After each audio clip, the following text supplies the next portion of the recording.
বিশ্ব নবী জানিয়েছেন মানিত্তাবাআল হুদা বিগাইরিল কোরআন আদাল্লাহুল্লাহ। কোন মানুষ যদি হেদায়েত পাওয়ার জন্যে, পথ পাওয়ার জন্যে কোরআনে কারীম বাদ দিয়ে পৃথিবীর কোন জায়গায় ছুটে যায়, ওর নিয়ত যতই ভালো থাক, আল্লাহ নিজে তাকে দায়িত্ব নিয়ে গোমরা বানিয়ে দেয়। হেদায়েত দেওয়ার মালিক কে?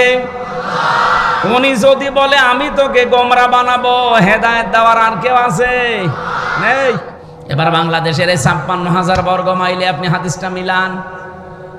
এই দেশে যত পীর সাহেব আছে, আমি পীরদেরকে সম্মান করি, শ্রদ্ধা করি, কিন্তু যেই দরবারে পীর নামে কলঙ্ক বসে আছে, কোরআন চলে না সেখানে, ওই দরবার যদি আপনার বাবাও তৈরি করে, আপনি ভালো হওয়ার নিয়তেও থাকলে খারাপ বানিয়ে দেবে কে? সুতরাং এরকম দরবারে যাওয়া যাবে?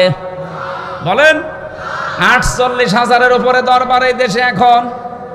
আপনি হাতে গোনা কয়েকটা জায়গা পাবেন যেখানে কোরআনে কারীম প্রচার করা, প্রসার করা, শিক্ষা করা এবং কায়েম করা, এই ৪টা বিষয় পাওয়া যায়। আর বাকি দরবারগুলোতে অধিকাংশর বাপ দাদার নিয়ম দিয়ে চলে। আপনি কি রাগ করলেন?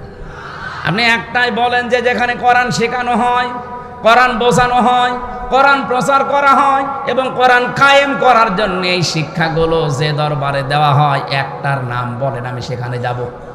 হ্যাঁ, কোরআন শিক্ষা হয়তো আছে, কোরআন বোঝার বিষয় আছে, কোরআনে কারীম প্রচার করারও বিষয় আছে, কিন্তু ৪ নাম্বারটা আমি অধিকাংশ দরবারে পাইনি।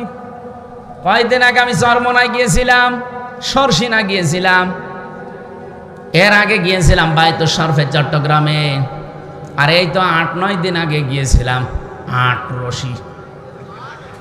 না, আমি গেছি বোঝার জন্য। এই যে সব জায়গায় কিন্তু কামিল মাদ্রাসা আছে, যে ৪টার নাম বললাম, ৪ জায়গায় কামিল মাদ্রাসা আছে। 1 থেকে মাস্টার্স পর্যন্ত তারা পড়ায়। হ্যাঁ, কোরআনের শিক্ষা তারা দেয়। কোরআন কি করে বোঝা লাগবে সেই শিক্ষাও সেখানে আছে। কোরআন প্রচার করা লাগবে সেই শিক্ষাও সেখান থেকে পাওয়া যায়। কিন্তু ৪ নাম্বার যেটা, এই পৃথিবীতে কোরআন কায়েম করা লাগবে, এই শিক্ষাটা সেখান থেকে দেওয়া হয় না।